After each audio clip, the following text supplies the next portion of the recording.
there were proposals for a primary election. They were all ministers together. All the candidates knew each other. They all belonged to the Socialist Party, and therefore they had to be different from one another. Now, Benoît Hamon wanted to represent, as you say, the more radical part, if you like, of the party. At the same time, I believe that now his program will have to be for the presidential election, and therefore it will have to be costed and so on.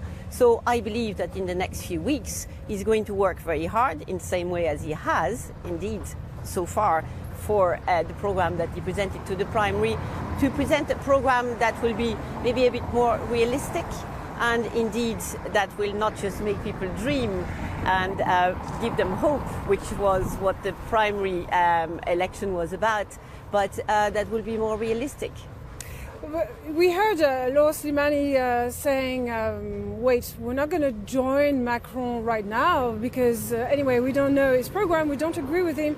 But does it really make sense for Benoît Hamon to stay in that race when all the polls show that he would only get a little more than 10%? So that would not lead him into the top 4 contenders, or maybe the 4th position. So isn't it more efficient to rally Macron right now? Well, the polls had Benoît Hamon as the 3rd man, indeed the 4th man first, and then the 3rd man, and he has actually won the primary.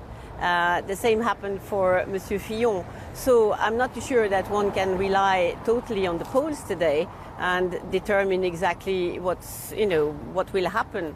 I don't think so.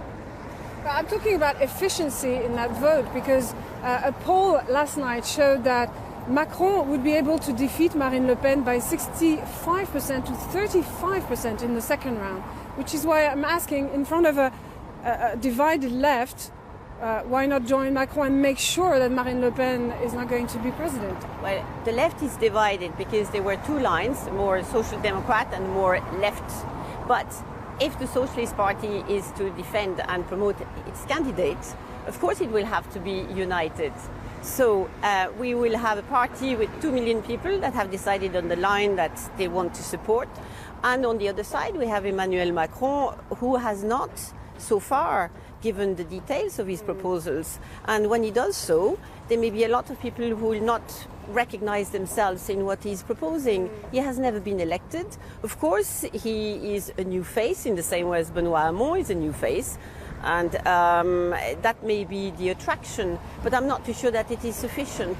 So yes, of course, what the polls are showing is that, and I hope it will remain like that the left and the right have at last decided that the main threat to France is Marine Le Pen, and that they may find a way, maybe not to come together, but at least to have what we call this Republican front to fight back what she represents.